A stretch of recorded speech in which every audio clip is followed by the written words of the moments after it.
I was reading the book called Think and Grow Rich, and it had a list of what Napoleon Hill thought was a good list of the qualities and the major attributes of being a leader. And I thought it was such a good list. I made the list in my own notes, and now the purpose is for me to get my notes into your notes, to get what's in my head into your head, so that it won't stop with you, so that what we share here together today will be passed on, passed on. That's why I do what I do. I do take great pleasure in touching the people that I can see, shake hands with, say hello to, an audience that you can see. But I am also aware of the unseen audience that's being affected by whatever we do. So now I've got a chance to do that. And I think the way for me to be effective with all of you today, and then you pass it on to many people beyond what I can see, is just an exciting opportunity for me. Now let me give you this list. It's a pretty good list. Napoleon said, number one, a leader needs unwavering courage. And I don't know if I totally agree with the unwavering part of this or not, because sometimes our courage does waver a little. You know, bend but not break. Courage mounts up, and then sometimes we have the doubts that creep in, and we reach a little deeper to find that courage that overcomes our doubts and our fears. So I would probably debate a little bit with Napoleon on this unwavering courage, because sometimes courage does waver. But as long as it stays, as long as in the end there it is to serve you, the courage to do what you didn't think you could do, the courage to step into territory that might be a little unfamiliar, the courage to talk to somebody you don't know, the courage to attempt conducting a meeting, the courage to give your first testimonial, the courage to, solve problems you couldn't solve before, that kind of courage. The courage to stand up when it's sort of dark in your corner, the courage to do it when it isn't going your way, seemingly. The courage to try to have a good day in the midst of a bad day, that kind of courage. Wavering a little at times, yes, because we all have doubts that attack us. We all have small fears that creep in. That is the nature of life. But that's what faith is all about. That's what courage is all about. To serve us when our doubts will not serve us well. Faith to overcome fear, and courage to overcome our doubts. But that is a good quality, a good attribute for a leader, and that's unwavering courage. Second, Napoleon said self-control. That, of course, is the very essence of life itself, is self-control. Because we all have this warfare going on. It's going on in the world, the warfare between liberty and tyranny. In our own body, the warfare between health and illness, the struggle is on. The struggle between light and darkness, the struggle between good and evil. I call it opposites in conflict. And as soon as you're born into the world, as soon as you find yourself and discover yourself on this spinning planet headed somewhere, you know that this exists. To be a civilized society, we must drive the dark side of our nature into a small corner and let the positive side flourish. Early, we must learn to exercise self-control. Power is a wonderful thing, but it must be exercised properly. It must be exercised to benefit and not to destruction. So self-control is certainly necessary to be a strong leader, so that you can become the best example. The example of having your temper well managed, to having that dark side of your nature under control. The best example of choosing wise words and not being careless, that kind of control. Control of your appetite, control of your desires, so that they fit into the positive side of life and not the negative side. Self-control, very important. Then he said, a leader must have a keen sense of justice. How very true.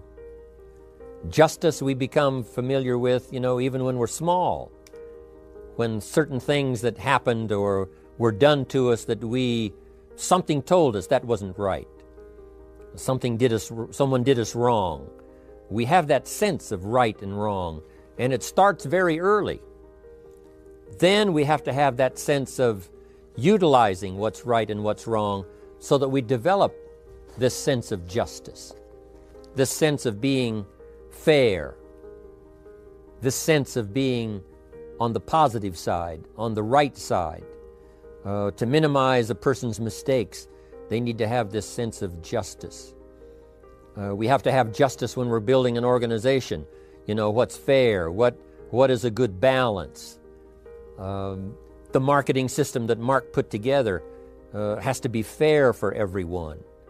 If you have a customer and you take care of that customer, someone else cannot come along and take that customer. The same is true with the distributor. Certain rules and regulations so that all of us have a chance to fit within this framework of fairness, justice, and what's right. Otherwise, enterprise cannot work. Otherwise, we have what we call, in a political sense, anarchy, where there is no justice.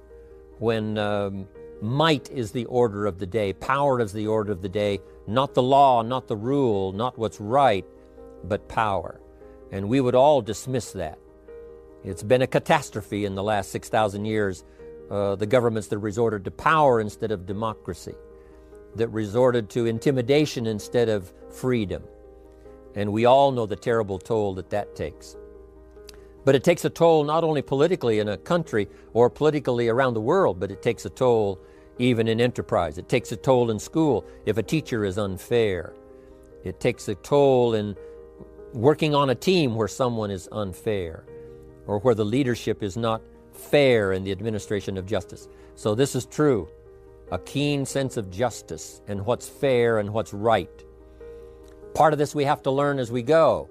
You know, you don't have it all the first year. You haven't got it all the second year, the third year. After all the years that I've, been around, both as a human being and as a business person, we're still, even at these years, trying to decide what's best, what's fair, what's right, to give balance to our life and to build on a firm foundation for the future. So I agree with Napoleon. Good idea. A sense of justice. Here's another one, he said, definiteness of decision. Indecision is the thief of opportunity. If you don't decide, the opportunity could slip away. If you don't decide what you're going to do today, the day could get away and you're not very effective. I talked about in my recent travels about time management. And here's one of the best ideas of time management. Don't start the day until you have it finished. Is it possible to finish the day before you start it? And the answer is yes. If you don't finish it to the best of your ability, have some idea, some good plan, sure enough, the day escapes. And in the morning you say, let's see, what should I do now? In the afternoon you say, hey, time's getting away from me, what should I do now? And now most of the day is lost. Most of the day escapes not being utilized and doesn't work for you simply because you didn't make those decisions early, at the early part of the day. The decisions we make in the early part of our life sometimes last for a lifetime. The early decisions that you make about what you're going to do with your life as far as Herbalife is concerned, those decisions are vitally important. If you neglect them and don't make them, sure enough, the time passes and the opportunity sometimes is diminished. And sometimes you spend a lot of time now catching up simply because you didn't make those early decisions. So it's the decisions at the first of the day, it's the decisions at the early part of the month, it's the decisions at the early part of the year that greatly determines what kind of year you're going to have. The decisions you make in the early days of your marriage, sometimes those are the decisions that affect the marriage for a lifetime.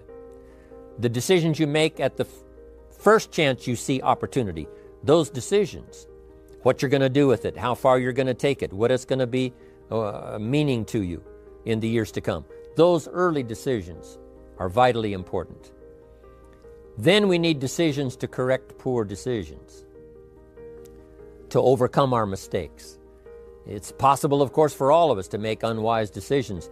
And at the end of 1 year, at the end of 1 week, 1 month, or at the end of a few years, we say, that decision cost me too much.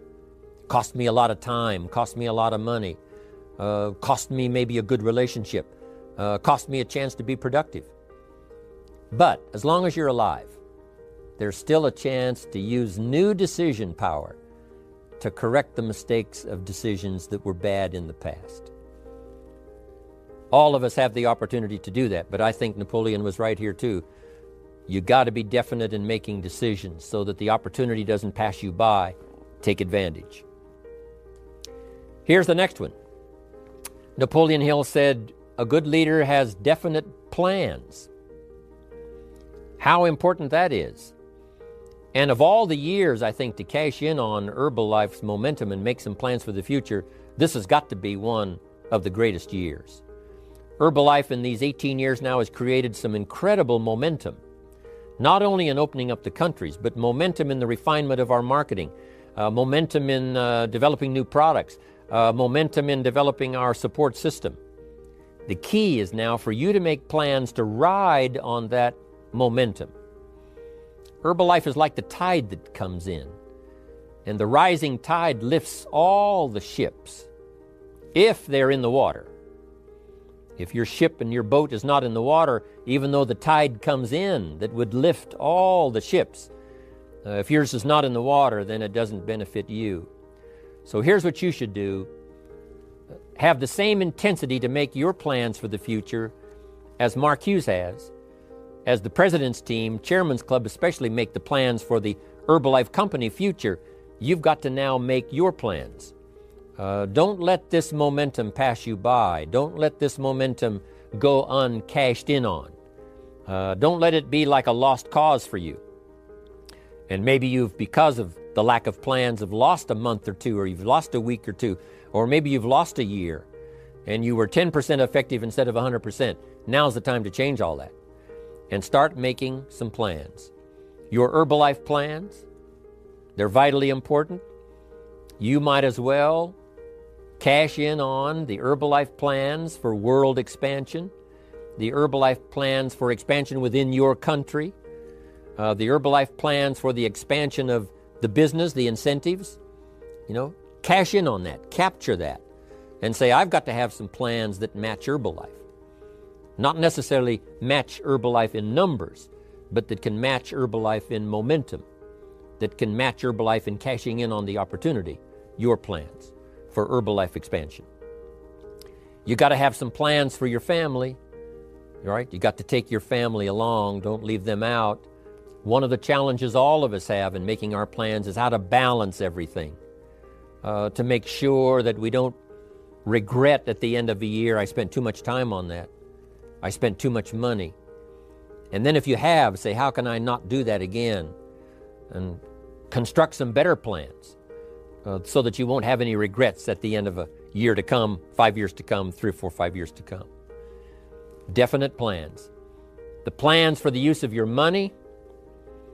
One thing I've admired about Mark Hughes since I've met him all those years ago, once he started becoming successful, he had a splendid plan, not only for his personal success in terms of financial security, but in terms of the company. Because Mark has to look after the company and make sure that the company is secure, that the company has plenty of reserves, so that no matter what happens around the world, and when you're doing business in 37 countries, you can imagine what the challenge is to make sure the plans for each country are there, the backup plans, the financial plans, as well as products and opportunity and marketing. It is a challenge beyond comprehension to most of us, what kind of planning that takes in terms of trying to make Herbalife secure for the future.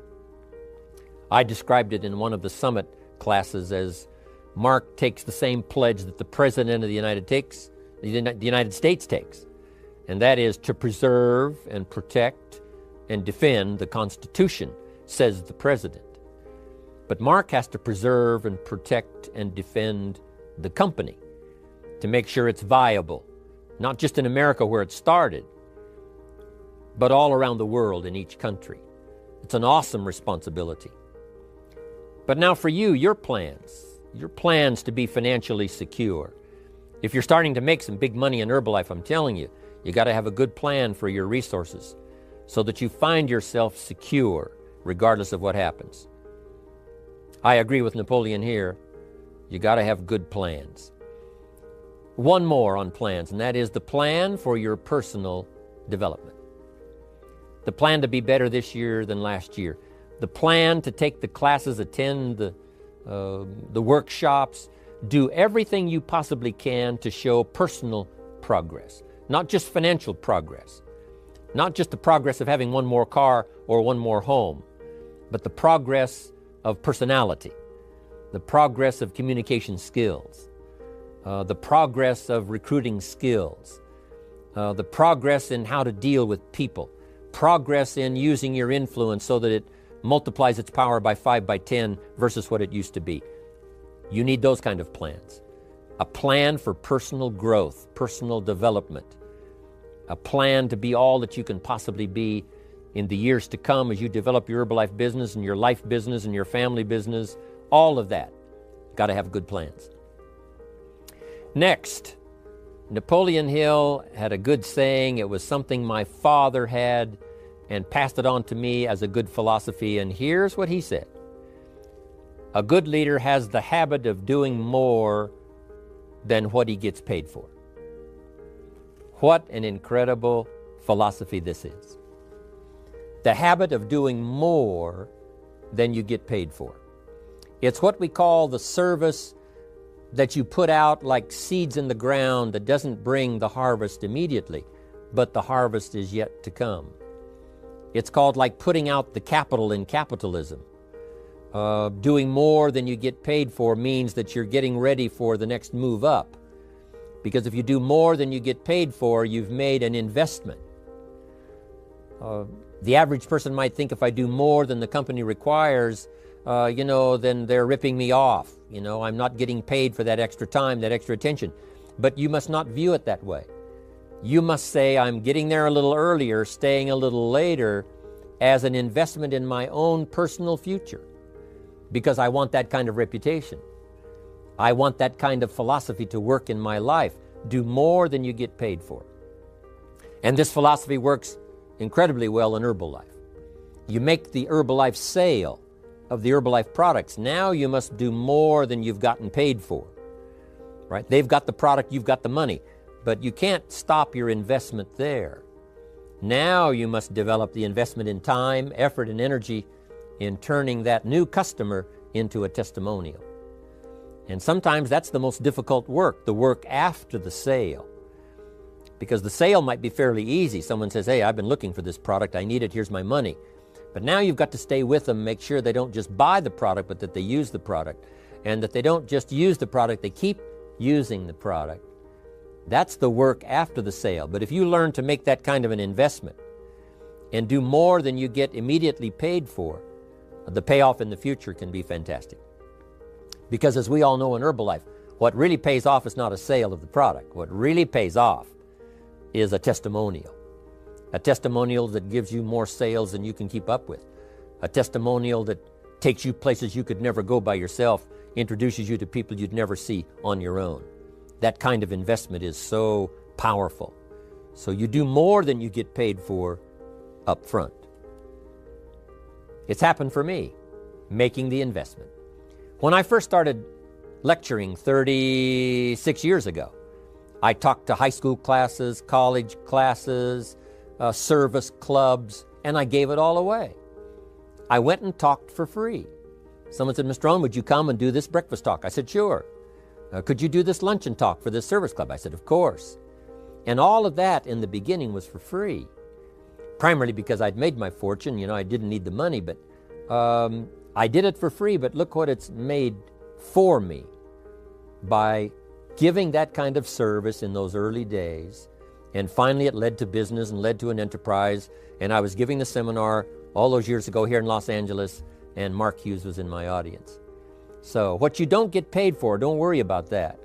Just render the service with the vision of the future that it'll come back multiplied if you have this kind of habit, this kind of philosophy. Next, Napoleon Hill talks about personality.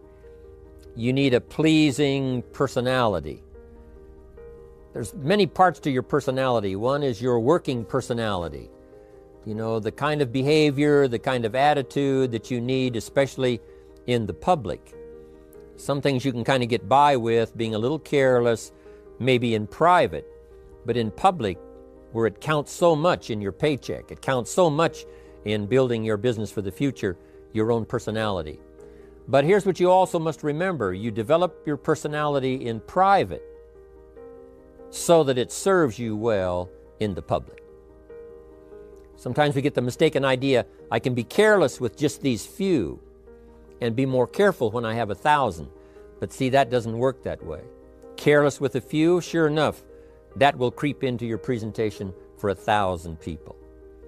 Here's the best practice, and the Herbalife opportunity in our marketing systems gives you the best chance to do that. The influence you have one-on-one, that's what really counts. You say, well, I'm only talking to 2 people, it doesn't matter much. That's when it really matters. Because if you'll practice well there, using your personality, using your influence, to get someone's attention, to get them to listen, to get them to participate, the kind of personality that someone says, I'd like to be around this person.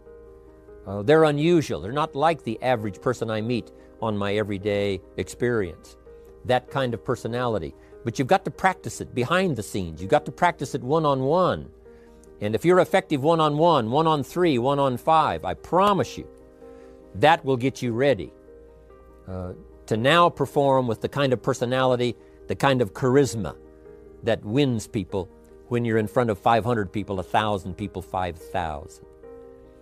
So this is a good point, working on your personality. Here's the best gift you can give someone, and that's the gift of attention. Attention is so powerful.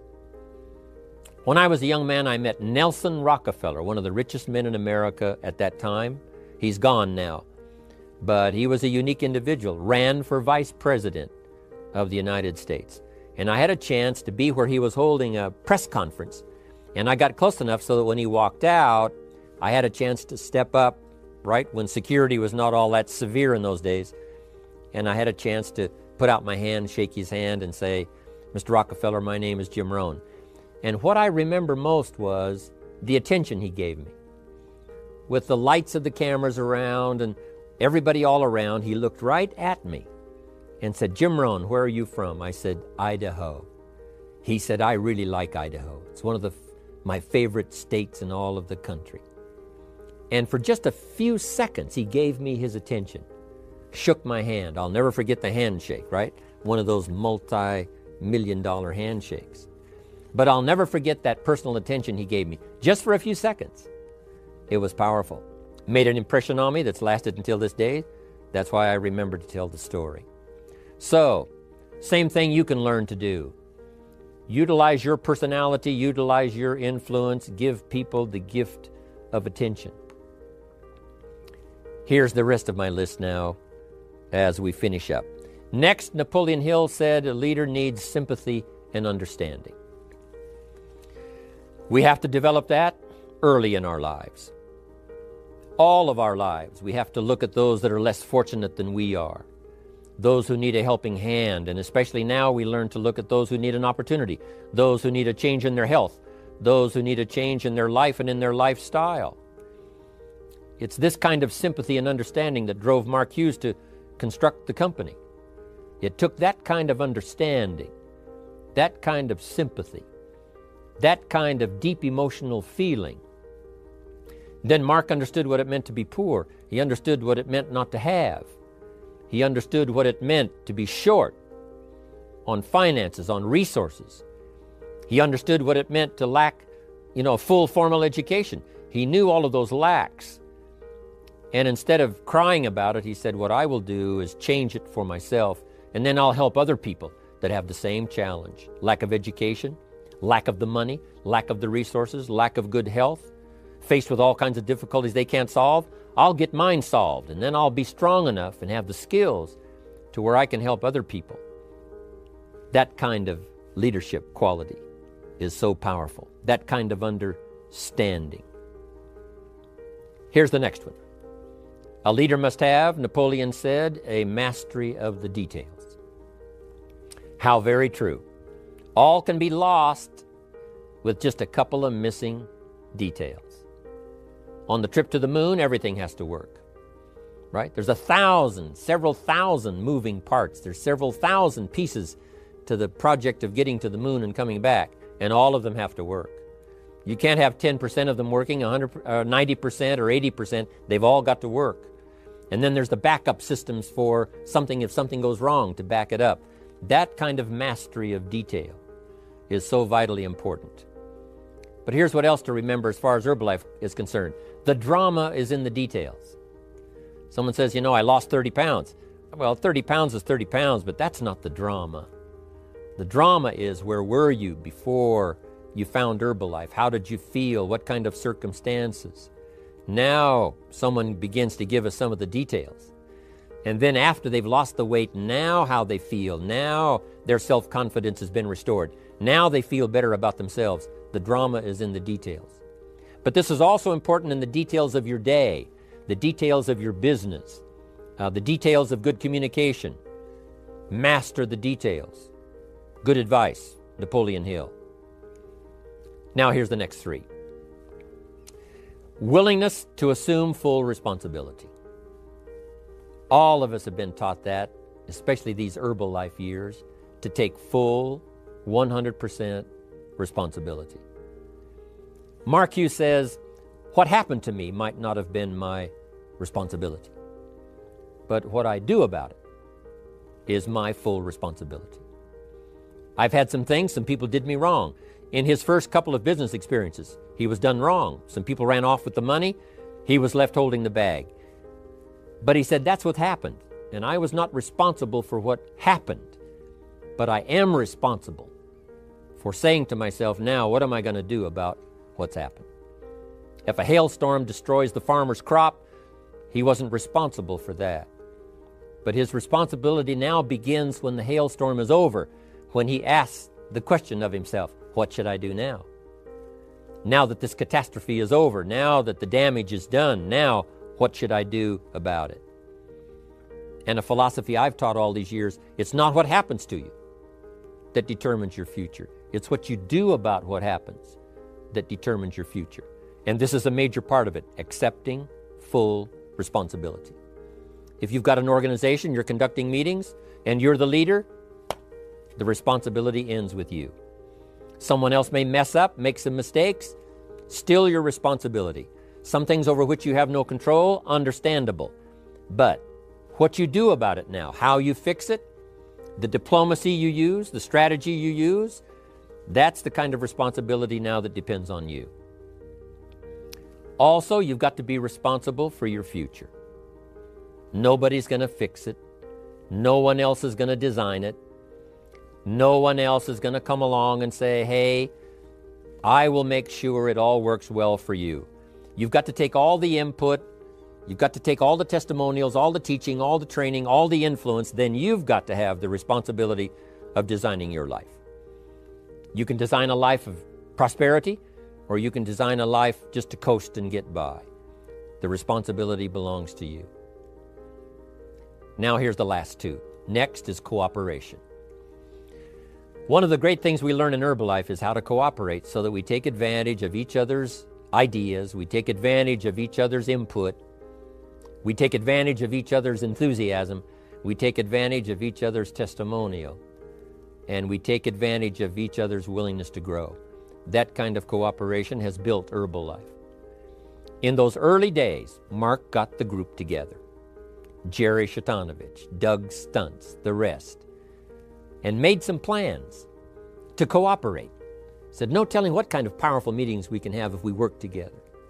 No telling how many people we can affect, even right away, if we work together. You do this part, you do this part, I'll do this part, we'll make it work together, and we'll get the ball rolling.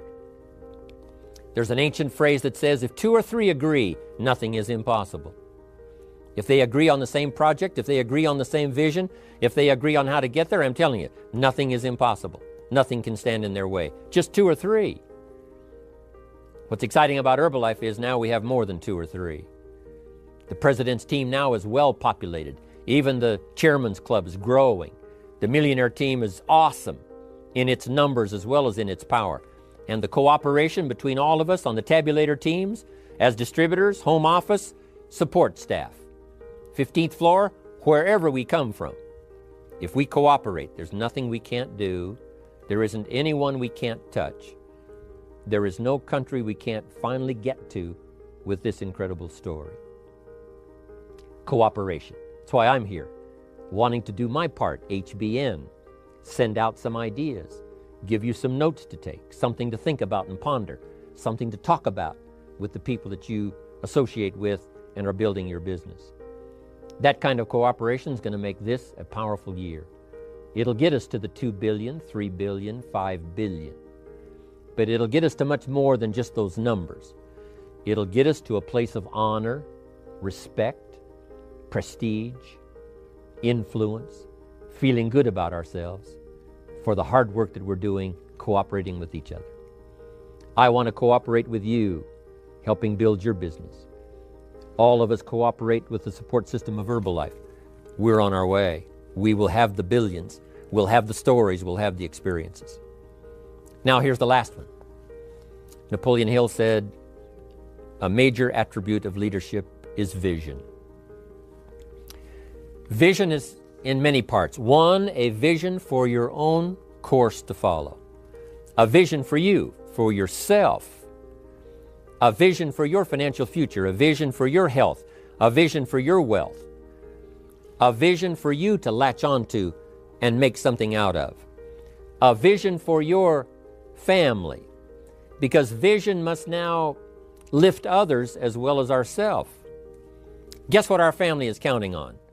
That we'll be able to see things that at first they cannot see, that we'll be able to look further into the future than perhaps they will be able to look. The same is true with your organization, the people that are around you. They're counting on your vision. Perhaps you've been there a little longer than they have. Maybe you've been there a lot longer than they have. And they will look to you to help them see things that they can't see in the beginning.